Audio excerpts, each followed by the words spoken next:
Okay, everybody. Can you say Moose? Moose! All right, guys. We wanted to just introduce three-time Super Bowl champion, Mr. Moose Johnston, who's also an NFL Fox commentator in his spare time, I guess, these days. So Moose, take it away. Thank you so much for being here.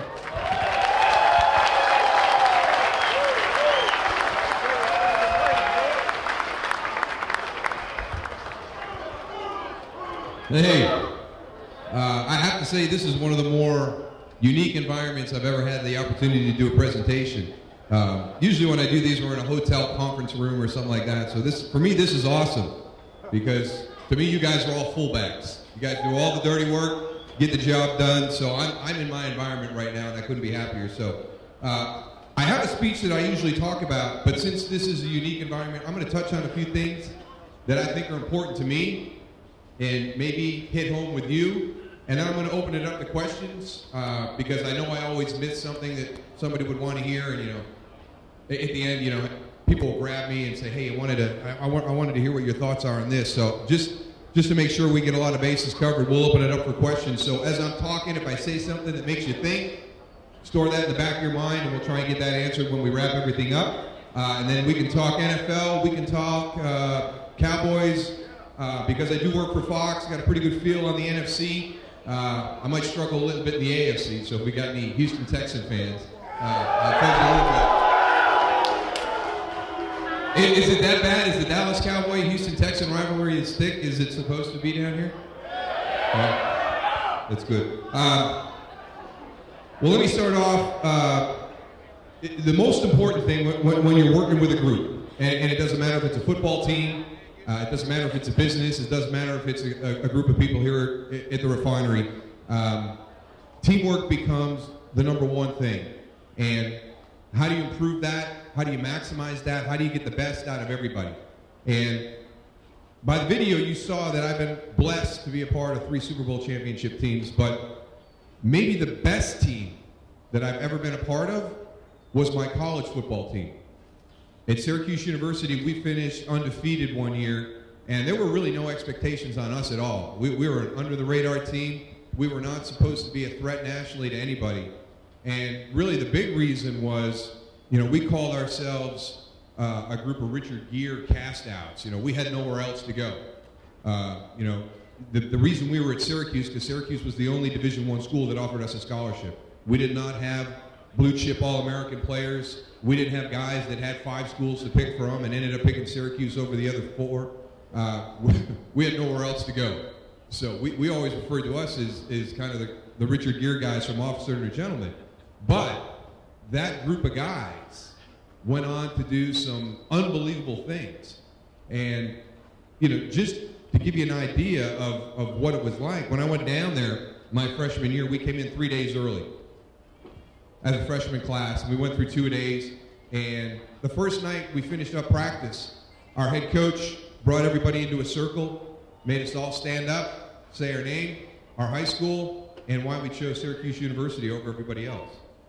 So for me, I was like, oh boy, here we go. I had nowhere else to go. Syracuse was my only option. It took my dad to convince me that I could compete at that level, even to take a chance on this opportunity. So I'm sitting around and I'm looking at the guys and I'm like, well, this is going to be ridiculous when I hear some of these stories. And I've got nothing to say. I've got nothing to say. And the first guy that stands up, I remember the first 3 guys. They were our top recruits in our class. And the first guy was Lenny Nelson. And Lenny Nelson stood up from inner city school in Philadelphia, and he was a city rushing champion. And he'd rushed for over 2,400 yards his senior year. I still haven't rushed for 2,400 yards in my entire life. And Lenny, he had all the big schools. He could have gone to Michigan in the Big Ten, Nebraska, at that time out in the Big 8. And he chose Syracuse because he was from Philadelphia. He wanted to stay a little bit closer to home. Timmy Robinson was the next guy. He was from the inner city of Philadelphia. Him and Lenny were in the competition for the #1 rusher in the district that year. He ran for 2,450 yards to beat Lenny. And he was the same way. He had Penn State, he had Florida State. I think he had a big school out on the West Coast, either USC or UCLA. Next guy was Pat Davis. 6'5", 255-pound tight end in high school that ran a 4.4. He's like one of these guys that's out there today, but this was 1984. I mean, this is 25 years ago, 26 years ago. And he's a Jimmy Graham today. He's one of these crazy, freaky tight ends in today's game over 25 years ago. Same thing. He could have gone anywhere. I mean, he was the guy that came to Syracuse that was kind of the big coup. You know, how did Syracuse get that guy? And so I'm just sitting there, I'm like, holy smokes, this is going to be embarrassing. I'm going to have to get up, say my name, say my high school, and I didn't have anywhere else to pick. I mean, I chose Syracuse over the University of Buffalo and Cornell and Colgate, you know, schools that nobody's heard of unless you live in New York State. So the next guy up is my roommate for the next 4 years at college, Cooper Gardner, from Notre Dame High School in West Haven, Connecticut. And he gets up and he says, I chose Syracuse University because this is the only place I had to go. And he sat down. And everybody else behind Cooper wiped their brow, threw the sweat down, and we all stood up and said the same thing. Lenny Davis and Timmy Robinson were not on that team that went undefeated 3 years later. They had flunked out of school.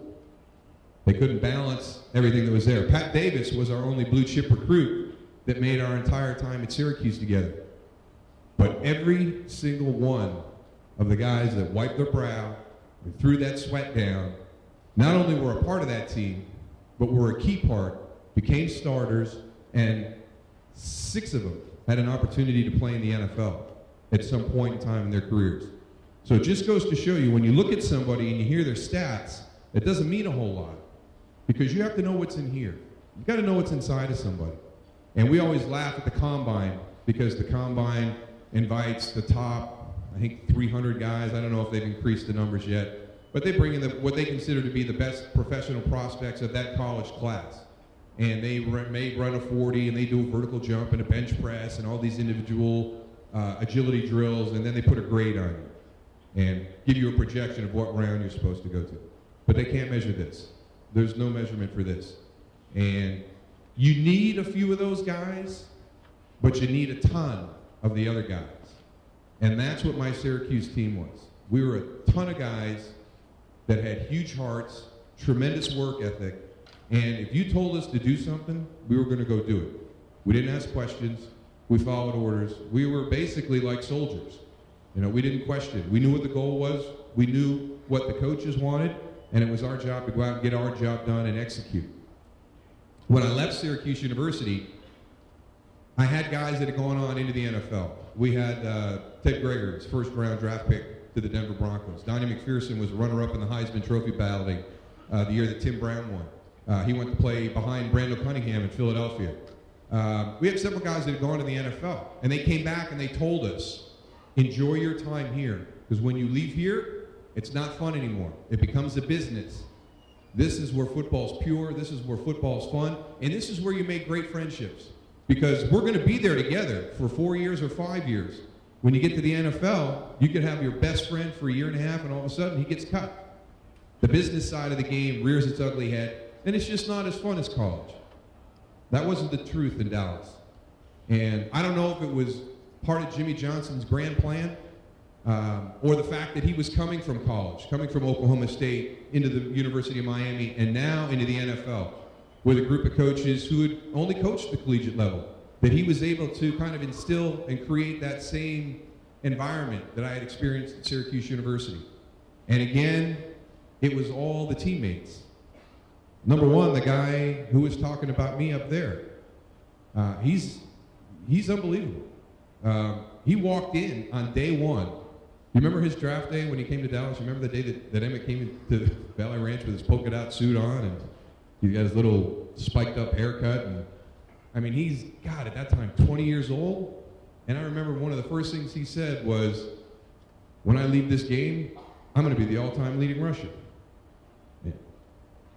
And, you know, I'm all for setting goals and having dreams, and shoot, man, that's Walter Payton you're talking about. I mean, that's hallowed ground. Nobody's going to get there. You know, I like it, but, you know, let me tell you what.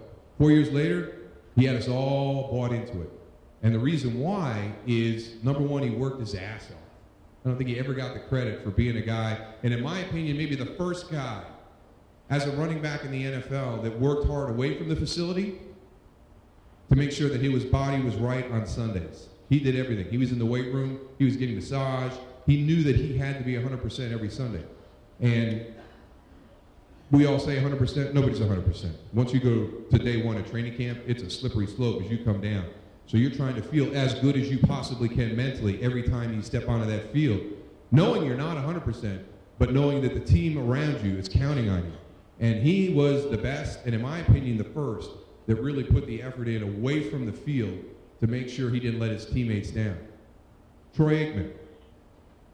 The triplets do not happen without Troy Aikman. He is motivated by one thing: winning. Not statistics, not yards thrown, not touchdowns. He is one thing: winning a football game. If I'm 12 for 15 for 118 yards, no touchdowns, and Emmett goes for 215 and 3 touchdowns, and we win the game, I'm cool. That's all good. And there's not a lot of guys in that era, and especially not a lot of guys in this era, that you can say that about. Because everything is statistically driven today. Everybody wants their numbers as best as they can possibly be. They lose sight of what it is when you go on that field on Sunday, and it's about one thing: it's about winning. And Michael Irvin, the third part of the triplets, he was the emotional heart and soul of that team. I remember in college watching him play for the University of Miami. I couldn't stand him. He drove me crazy. Standing up with his first down, you know, scoring a touchdown and hands out. I'm like, my God, you know, this is a team sport. You want everybody to look at you. You want everybody to look at you. And I got down to Dallas, and I'm like, look at that. I got drafted to the team with the one guy in college football that just drives me absolutely crazy. He may have been my favorite teammate during that run. He was unbelievable. He worked so hard and gave so much. It'd be April, and he would be out with his helmet and shoulder pads on, running routes, because he never practiced the game in a way he wasn't going to play it.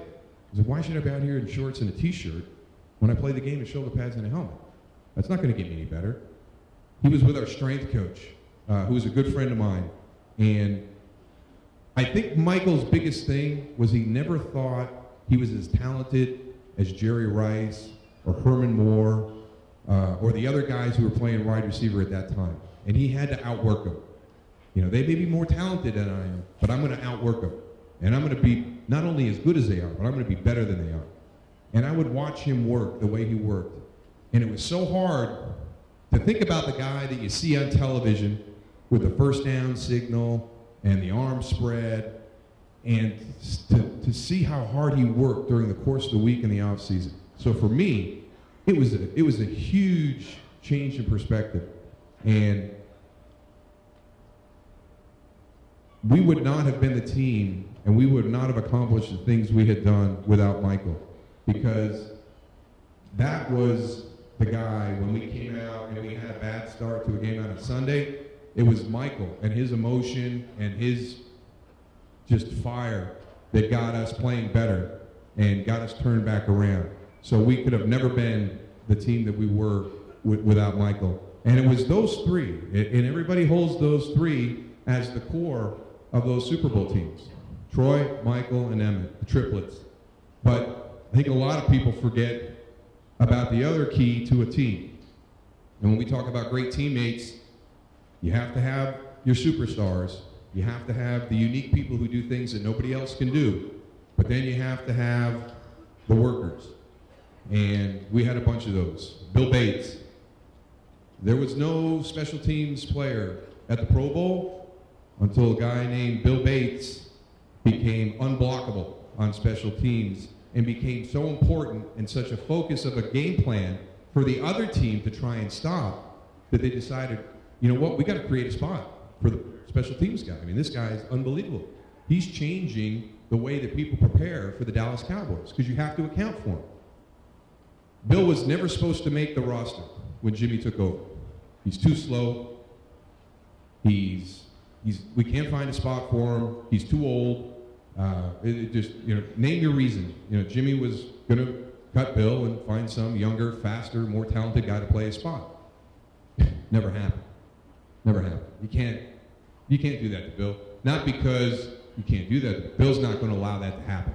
I mean, he hit me in the spring, my rookie year. It was one of the camps that we had. I'd just been drafted, and I go down, and you're kind of intimidated. There's Ed Jones, and there's Danny White, and the guys that I grew up watching on TV, and you're on the practice field, and, oh, there's Bill Bates, and you run around, and we're in helmets and shorts, and Bill Bates knocks the shit out of me at a practice, and you get up and you're like, Bill, what are you doing? He's like, oh, sorry, I'm so sorry. It's a natural reaction. I can't help it. I just can't stop. I can't stop when I'm on the field. And that's the type of person he was. We had Kenny Gant. Kenny Gant became Bill Bates's protege. I mean, Bill mentored Kenny Gant and kind of saw that same desire in Kenny that he knew that he had within inside him, and became his mentor. I mean, Kenny Gant with us was unbelievable. He changed the games from a special teams perspective as well. And when he left our team, he was never that same player. And why? Because he didn't have Bill as his mentor. He didn't have the other guys around our team that inspired you, that held you accountable, that made you work. And that was the biggest thing. And it's something that a team will create. It's something that you can create here, but it's an individual accountability that develops from the people who take control and want things done the right way. And I remember Darren Woodson. We had drafted Darren from Arizona, and he came into the weight room, and he sees Michael and Emmett and Troy, all the big guys on our roster at that time, working out after practice, and he knew right away, if I'm going to fit in here, if I'm going to make it here, then I have to work as hard as they are. I think it surprised him to see the superstars of our team have the work ethic that they had. And that became something that just existed within our locker room. You had to work.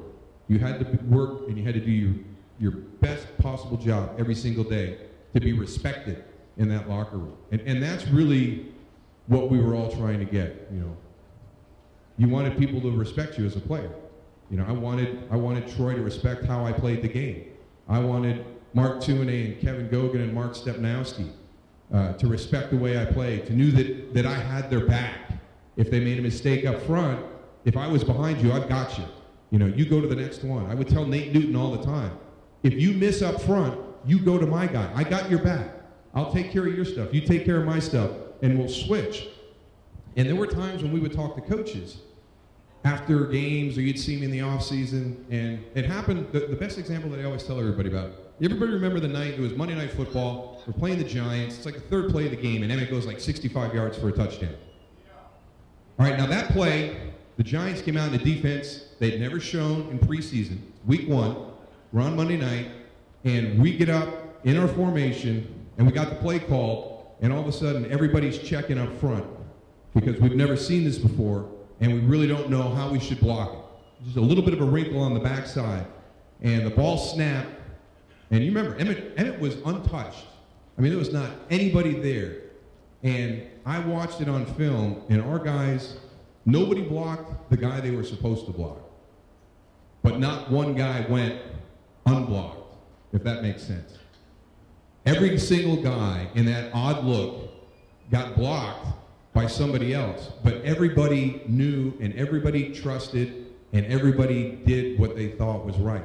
If you can get everybody thinking the same way, you can overcome any type of adversity because you're going to react and respond in the same way.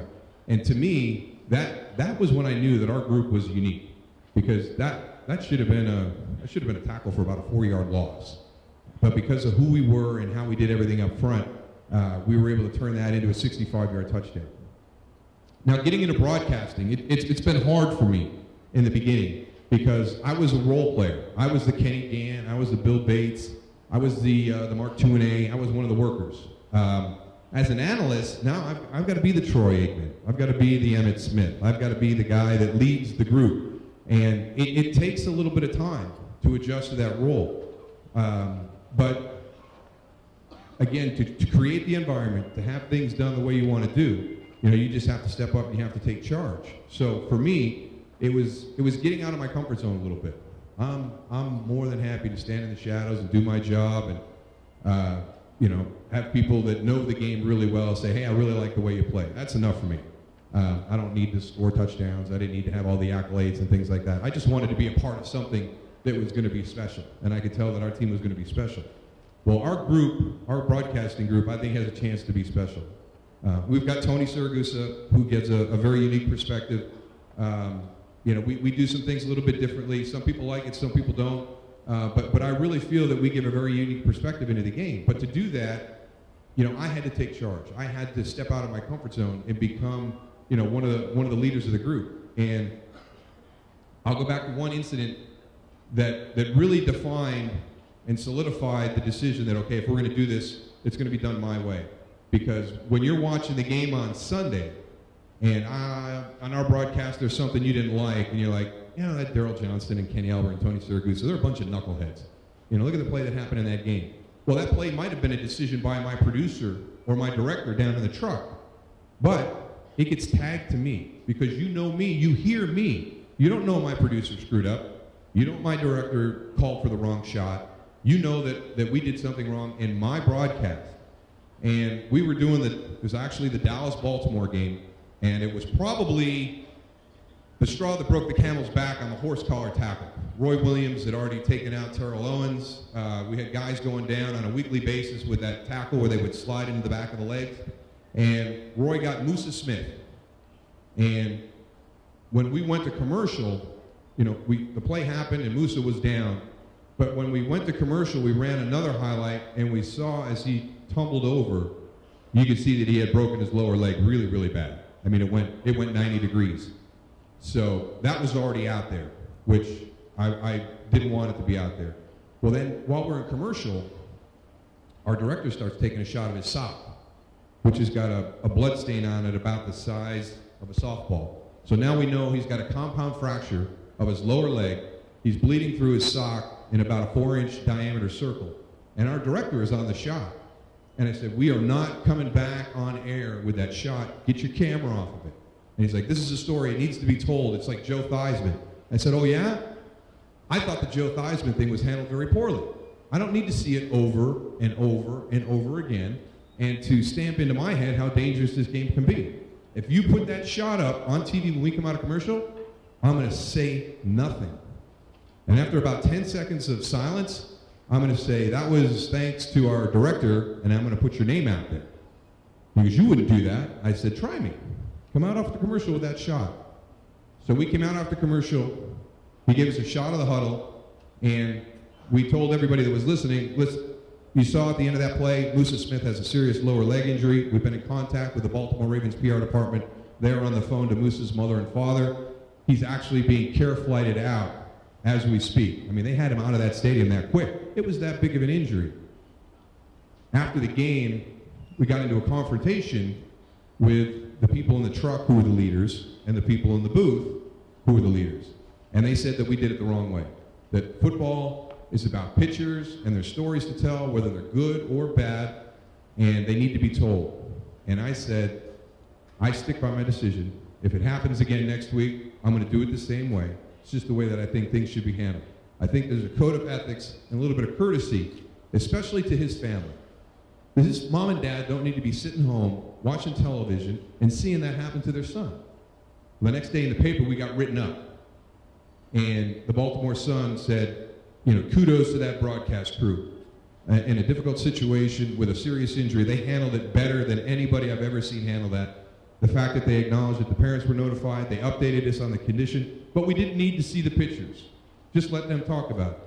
So the following week, the leaders in the truck came in and said, you were right, we were wrong, we saw it. So that to me gave me the validation now to step forward and be more assertive in some of the decisions that I make. And it is tough. And it's whether it's a team an athletic team, whether it's a broadcast team, or again, whether it's with you guys here, wherever the environment is, you know, I think that all these values hold true. When you're working with a group of people, if everybody's focused on the common goal, and everybody understands that the individual is just as important as a team and you need to do your job to the best of your ability, then I think great things can happen. And that's really why we won Super Bowls. People that were given jobs not only accepted them, but they excelled at it. And that's what made our group special. We were a very unique group, but we were that way because we were made up of a very unique group of individuals. And how many of you guys watch the NFL and you see Bill Belichick and you're just trying to figure out, you know, what is this guy all about? I mean, he's got zero personality. He always seems like he's mad at the world, never smiles. He's the same way with us. I mean, we do a Patriot game. It is by far the most painful 10 minutes of my entire weekend. Because you know he doesn't want to be there, but he feels it's a courtesy that he has to be there, and we don't want to not ask for him because we would think that that would be an insult to him. So you've got this weird dynamic going on. So you're like, all right, we'll ask for him. And he'll come in and he'll sit there and, yes. Well, I don't know. I can see why you think that. And you just, you know, probe and you poke, and it doesn't work. And then one time I'm going up and I see Roger Staubach the day before, and he, you know, hey, where are you going this weekend? I said, we have the Patriots going up to do the New England game. And Roger said, well, make sure you say hi to Coach Belichick for me. He goes, I haven't seen him in a while. Would love to know how he's doing. Make sure he says hi. I'd forgotten that when Roger was playing for the Naval Academy, Bill Belichick was a ball boy. His dad was the head coach, and Bill was, I think, about 11 or 12 years old, and he was the ball boy for that team. So we go up, and Bill Belichick walks in, and everybody's like, oh, here we go again, 10 minutes of painful conversation. And I said, hey, before we get started, I don't want to forget Roger Staubach said to say hello. I saw him yesterday, and he drops his guard, and how is Roger doing? I said, he's doing great, you know, chatted about him a little bit, and he said, that team, that 1963 Navy team, may have been the greatest college football team of all time. And he just starts going, and he speaks for 25 minutes on the 1963 Navy team. He knows everything about the 1963 Navy team, not only when they did what they accomplished as players, but what they've done since they graduated from the Naval Academy. There's 6 admirals in that group, and they've done this, and they've done that. And he just starts going on. We have this great conversation, and he walks out the door, and we all look at each other, and we're like, now we know what's wrong with Bill Belichick. His model of what a team should be is the greatest team in the history of the Naval Academy and one of the greatest college football teams ever. That's his model. That's the way it should be all the time. So when he's going crazy on the sideline, the reason he's going crazy on the sideline is because people aren't performing to the level of the 1963 Navy football team. So for us, it was huge. It was like an epiphany. So now I understand him so much better. But it's that drive to try and find and to try and create what existed at one time and to do it over again, to replicate it. And it's never going to happen. You hope it does. You hope you get close. But you have to know that some things are just unique and some things are special. And the greatest example I can give you is our industry in broadcasting. We all want to have the Howard Cosell, Don Meredith, Frank Gifford vibe in the booth. Well, you can't. And you can't because you don't have Don Meredith. Don Meredith was the one who made it that way. How many people remember the game? And it was in Houston, so we got a shot. A lot of people remember this one. It's a Monday night football game in Houston. The Oilers aren't really good that year, and it's the end of the game, and they pan to a guy sitting in the stands, and he flips him the bird. Now, that is like one of the worst things that can ever happen during your broadcast. And, I mean, everybody would be like, oh my God, I can't believe that happened. You know, Monday Night Football, everybody watching. We pan to a fan, and he flips everybody off. He flips the entire country off. And without missing a beat, Meredith goes, you got to love those Oiler fans. They still think they're number one. And saves the whole thing. So we're out there trying to create something that we can never create because we don't have Don Meredith.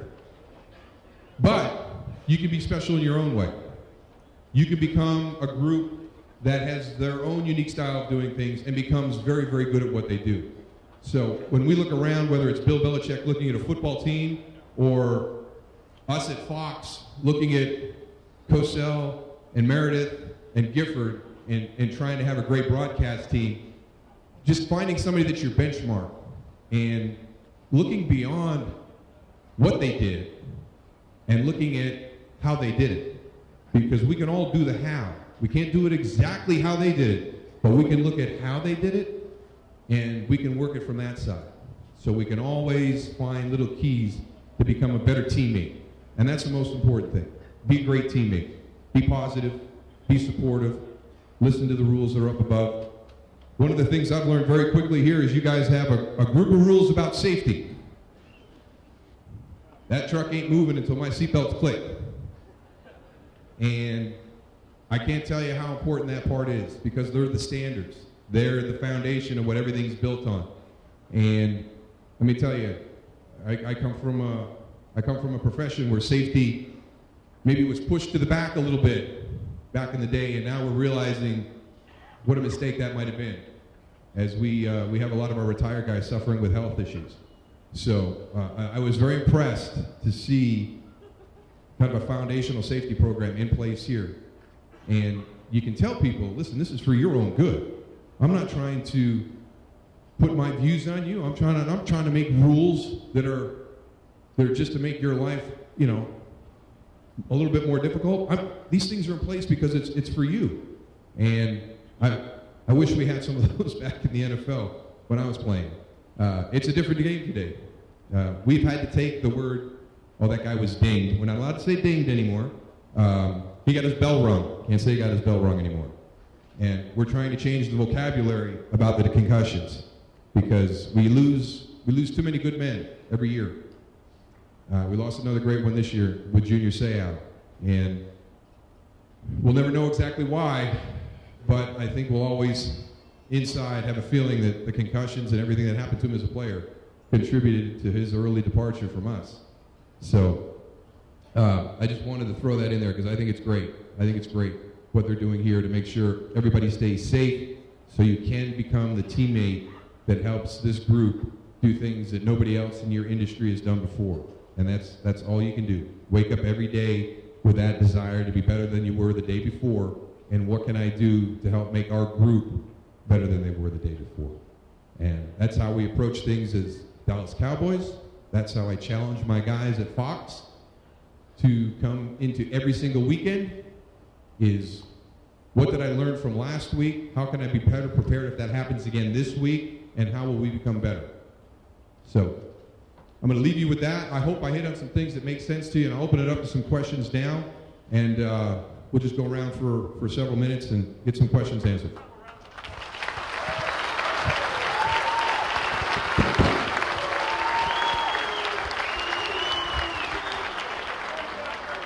Yeah, I may even be able to hear them if they just want to shout it too. Super Bowl this year, who do I got? It is September what? I'll sound like, at least I didn't have to do this in the beginning of the season, but we break down the NFL into 4 quarters. So we are coming up on the end of the first quarter. I think the Texans are a team to watch out for.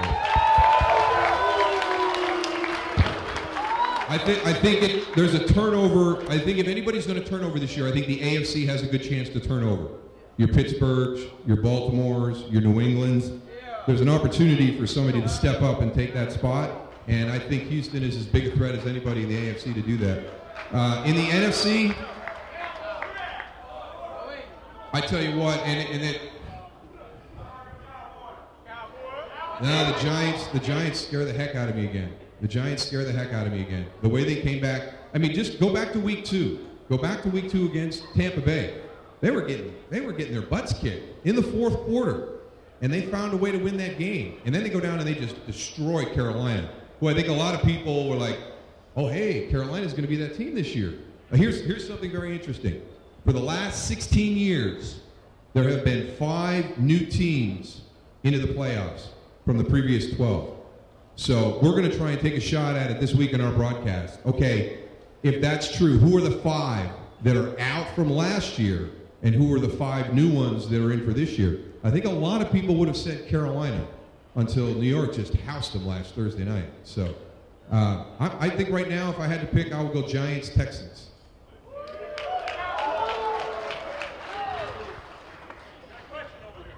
'49ers. I had them last week. I got them again this week. Yeah, they whooped you guys. The Vikings whooped you guys.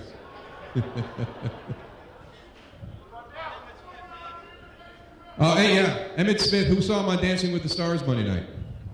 Oh, come on. I know you were watching. If not live on TiVo, I know you had to have a little bit of interest.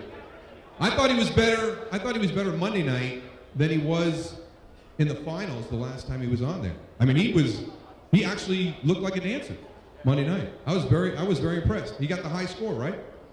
So that's pretty good with that group. Hey, what do you think about the refs? The referees. What do I think about the referees? Boo, boo. Well, here's the one thing. There have been bad calls in the past with the union refs. And there was a great article written today by Rick Gosselin, who writes for the Dallas Morning News.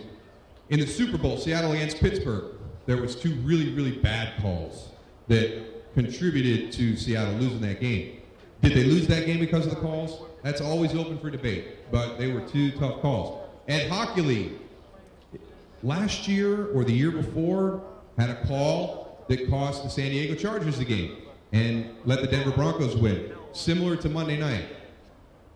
Now, I mentioned 2, all right? So those are 2 calls, far and few between, 2 different crews. What we've got going on right now with these guys is it's happening every week. We've got bad calls every week. We had bad calls in our game, Minnesota-San Francisco. Obviously, everybody saw the game Monday night, saw what happened. Somebody raise your hand if you actually think that was a touchdown catch. Okay, tell me why you think that was a touchdown catch. Are you a Seattle fan? Are you a Seattle fan? Are you a Seattle fan? Okay. Oh, you're a Chicago fan? No. He was just happy to see Green Bay lose. There's no way that was a catch. All right? There's no way it was a catch. And the problem is, what the NFL has to do is they're in this position where they've got to defend that, knowing that everybody knows they're wrong. So they get into this big rules discussion and say there was no... Now, what happens on that play is simultaneous possession is only reviewable in the end zone. It's not reviewable on the field of play. But the problem is that was not simultaneous possession. So now we're left to the discretion of the replacement ref. Well, he deemed it was simultaneous possession. So now it can go to review. When it goes to review, the only way you can turn that play over is if it wasn't a complete pass. Did the ball hit the ground? Did he not have 2 feet in bounds? So that was the only way they were going to overturn it. But they did come out and say that it was pass interference on golden tape, which would have negated the play and the half should have ended. So they have admitted that Green Bay should have won that game. It's the way of the NFL. It's human error, and we have to move on. But my thing is, if the NFL was worried about integrity of the game and player safety, I think we have too many. I think there's too many examples during the week 2 and week 3 especially. Week 1, I thought they did a pretty good job. I really did. And maybe it's just too much for them. Maybe the pressure's getting to them, the speed of the game. But week 2 wasn't as good as week 1, and week 3 was a disaster. So I worry about the guys out on the field. Somebody made the comparison. It's like a substitute teacher, and the students are trying to see what they can get away with. I think that's a pretty good analogy right now, and we got to get a handle on it. I'm going to go to this side first. One more question, guys, then we got some giveaways. Go ahead. What's going on with the Saints?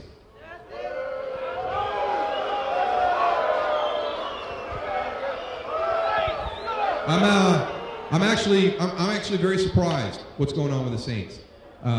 We had their game week 1 against Washington.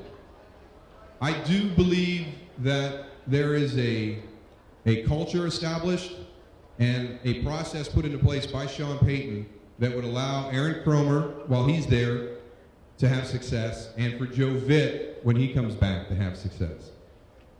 The one question we had was how do you do this without Sean there? Without his presence on the sideline, without his aggressive play calling, I mean, Sean is a pedal to the metal. I am not taking my foot off the gas until this game is over type of coach, which I absolutely love. If you can beat somebody by 14, but you could have beat them by 28, why not beat them by 28? All right? You play that style all the time.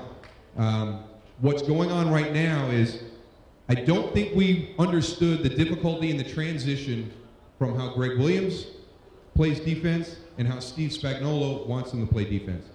And Steve Spagnuolo told us in week 1, the last time I did this in New York, we gave up 80 points the first 2 weeks. They gave up 45 to Dallas and gave up 35 to Green Bay the next week. So they gave up 80 points their first 2 weeks with this new system. New Orleans has given up 75 in their first 2 weeks. I think that that's the dynamic that has kind of thrown things off track right now. They're struggling on defense. You feel pressure on offense now to generate points every possession, which the Saints want to do every time anyways. I mean, that's Sean's mentality. That's Drew's mentality. Let's get down the field. Let's be efficient. Let's score points. When we get in the red zone, no field goals. We want 7. When your defense is giving up the points that they're giving up, and your offense is on the sideline for as long as they're on the sideline, when that group steps onto the field, there's this undue pressure that's on them to, we have to do something positive here. And all of a sudden you start forcing the ball, you get away from doing your job and you start worrying about other people's jobs. And that's a bad place to be. I still think they're going to be okay, but they have got to get a win under their belt. They have got to get some confidence back. And I think they'll be all right. I think they'll be all right. Now, they've become one of those 5 teams. They were in the playoffs last year. Does New Orleans become one of the 5 that doesn't make it this year? We do one more? We do the guy next to him because he was up for a while. That one right there.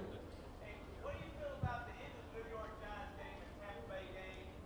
You know, Yeah, when they took a knee? All right, that's a great question because here's what happens. And Eli Manning said he did this, all right? We're coming to the line. Hey, guys, we're taking a knee. We're taking a knee. If the defense says nothing, buckle it up, boys.